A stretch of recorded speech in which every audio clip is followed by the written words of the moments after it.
నమస్తే అందరికీ. విషయం ఏంటిదంటే 2011 అనుకుంటా.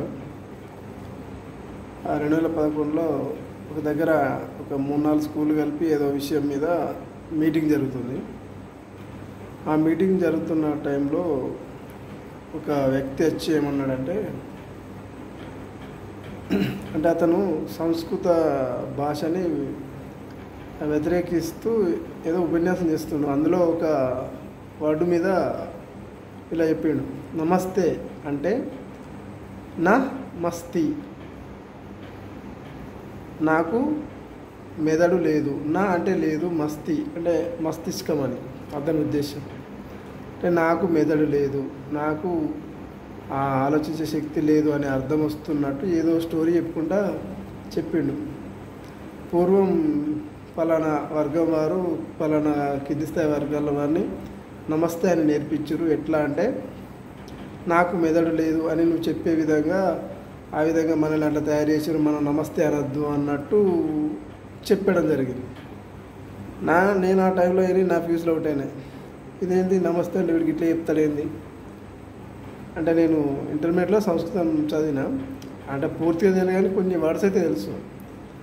నమః ప్లస్ తే, తమరికి నమస్కారము అనే విషయం అయితే నాకు తెలుసు. కానీ అతనితో వాదించడానికి నాకు అతను అవైలబుల్ లేడు. మరి వీడు ఇదేంటి ఇట్లా అంటున్నాడు, అసలు నాకు పర్ఫెక్ట్గా నాకు గుర్తుకులేదు. అప్పటికి నేను ఇంటర్మీడియట్ అయిపోయి చాలా సంవత్సరాలు అయింది. సో అప్పుడు ఇంత ఇంటర్నెట్ కానీ జెమినీ కానీ ఏఐ కానీ ఎలాంటివి లేవు. సో మాకు తెలిసిన ఫ్రెండ్ ఒక అతను కూడా నాతో ఇంటర్మీడియట్ చేసిన అతనికి ఫోన్ చేసి అడిగినాక, ఇట్లా నమస్తే అంటే అర్థం ఏంటి కరెక్ట్ చెప్పు అంటే, ఏమో నాకు కూడా గుర్తులేదని చెప్పాను. సరే, తర్వాత నాకు గట్టి నమ్మకం నమః ప్లస్ తే అనేది గుర్తుంది. తర్వాత ఇప్పుడు ఏ ఇంటర్నెట్ పుణ్యమని నాకు ఈరోజు మార్నింగ్ గుర్తొచ్చింది. ఏదో సోషల్ మీడియాలో ఏదో వీడియోలో అట్లా ఒక పాప చెప్పింది నమః తే అంటే నేను అనుకున్నది కరెక్టే అయింది అనే విషయం ఈరోజు క్లారిటీ వచ్చేసింది. అందుకే నమస్తే అనే పదానికి రాంగ్ అభిప్రాయం ఉన్న వారికి తెలియజేద్దామని ఇట్లా చేసిన.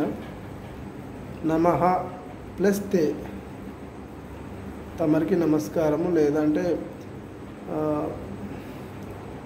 నీలో ఉన్నటువంటి భగవంతునికి నేను నమస్కరిస్తున్నానే అనే కంప్లీట్ అర్థం వస్తుందని ఒక పాప వీడియోలో చెప్పింది. కరెక్టే అనిపించింది. సో మీకు కూడా ఇలాంటి అభిప్రాయం ఏముందా నమః నా మస్తి అనేది? సో తెలియని వాళ్ళకు తెలియజేయండి. ఈ వీడియో అతని వరకు వెళ్తుందని ఆశిస్తున్నాను. జై హింద్.